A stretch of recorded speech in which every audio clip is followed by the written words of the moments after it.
ازيكم يا حبايبي؟ عاملين ايه؟ يا رب تكونوا بخير. تعالوا يلا نسمي الله وصلى على الرسول عليه افضل الصلاه والسلام، ونشمر بقى عن ايدينا كده ونشوف الايه المعركه اللي احنا داخلين عليها.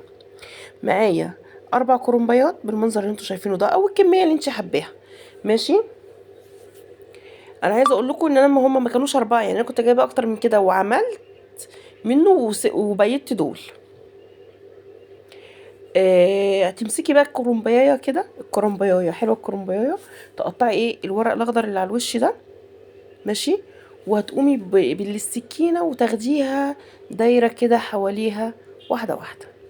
وخلي بالك وانتي ايه بتشتغلي، بصي بتلفي كده، فهتطلع معاكي القلب في قلب الراس كده بمنتهى السهولة اهي، بالمنظر اللي انتوا شايفينه ده كده. انا عايزه اقول لكم الكرنب ده، مش عارفه هي ماشيه معايا الكرنبايه ليه، ان هو قاعد يومين. يعني انا لما جبته قاعد يومين بره التلاجة. الكرنب كاني والله كنت لسه جايباه. بصوا هي كانت اول ورقه بس اللي على الوش كانت دبلنا. بصوا الكرنب من جوه عامل ازاي، لسه بقى ايه، بنداه. لا وكان ما شاء الله الله اكبر عليه، كان مسكر قوي. فانا هقول لكم النهارده على طريقه تخزينه، لا هيتري منك ولا يجلد منك. فما تنسيش دعما منكم اللايك والشير.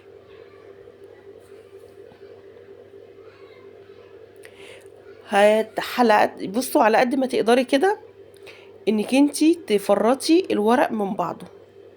الورق ما طلعش ما تستعفيش عليه عشان ما تكسروش. انا طلعت على قد ما اقدر. تعالوا هنا بقى الحله فيها ميه على النار، حطيت فيها ملح، هحط فيها شويه كمون، وهحط فيها شويه سكر. السكر ليه يا جماعه؟ اقول لكم السكر ليه. السكر عشان ما يخليش الكرنب يجلد، وفي نفس الوقت في كرنب بيجي الورق بتاعه ماسخ مش حلو، فالسكر بيديله طعم شويه. بصي هنا الكرنبايه هي اوسع من الحل. ماشي. فانا بلفها بالمنظر ده كده عشان ادي مجال ان الميه تدخل جوه، فتخلي الورق يتخلع معايا بمنتهى السهوله. وانا عايزه اقول لكم انا عندي حلل كبيره عن كده، بس انا الحله دي بعتز بيها، حله مامتي ربنا يخليها. انا عاينه الحلل بتاعتي الالومنيا مش بستخدمها، وبستخدم حله امي. ليه؟ ما اعرفش، هي في ألفة بيني وبين الحله دي. يعني انا واخده منها حلتين، الحله دي وحله اللي هي ايه بتاعت المناسبات الكبيره قوي دول. بصي بقى الكرنب عشان ما يتهرش منك، وبما انك هتشيليه في الفريزر، تغطسي الورقه تدبل وتطلعي على طول بالمنظر اللي انت شايفاه ده، وفي قلب الميه الساقعه كده عشان يوقف سواه، وحطي في المصفى بالمنظر ده. وهكرر بقى، يعني انا ايه مرضتش اعمل كتير معاكم عشان خاطر بس ما اطولش في وقت الفيديو. هطلع بصوا زي ما انت شفت كده، انا كنت طلعت طبعا كتير من الكرنبايه، اطلع كده منه في قلب الميه على طول. هتكملي كل الكرنب بالطريقه ديت، تطلعي. وكل ما الميه اللي انت بتبردي فيها، اهم حاجه، كل ما الميه اللي انت بتبردي فيها تلاقيها تسخن، تفضيها وحطي ميه تاني بارده. انا مش هقولك ميه بتلج، ده هي ميه من الحنفيه عادي، بس بتبرد الكرنبايه، فانت لما بتحطي على بعض ما يتهريش. بصوا بقى انا خلصت، وبقى زي ما انتوا شايفين كده.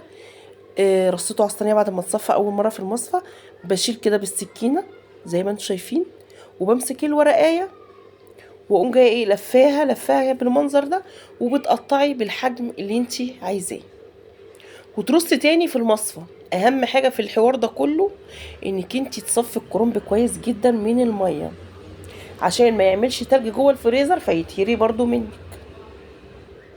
فاحنا هنا السكر عشان الكرنب ما يجلدش مننا، ولو الورقه ماسخه يبقى حلو، وما نهرهوش في السوا، او ندوس عليه في السليق بمعنى اصح، عشان خاطر ايه، ان هو ما يتهريش مننا لما يتحط في الفريزر. لان زي ما كلنا عارفين التلج هيهري الورق، فبالمنظر ده يطلع معاكي زي الفل. واهم حاجه بعد ما تخلصي تقطيع، تسيبيه في المصفى لحد ما يصفي كل الميه اللي فيه، ميبقاش فيه ميه نهائي. انا كده عملت معاكم كام واحده اهي وريتها لكم. انا لا بقطع على بلانشه ولا غيره، بصوا زي ما هو كده في ايديا. اللي ما تعرفش تقطع على ايديها كده تقطع على البلانشه. ماشي. بس هو هي المسألة كلها مسألة تعود مش اكتر. اخلص بقى الكمية دي ونشوف عملت ايه. بصوا كده خلصت انا الكرنب اهو خالص. ماشي. وحطاه في كذا مصفى هما عشان يتصفوا.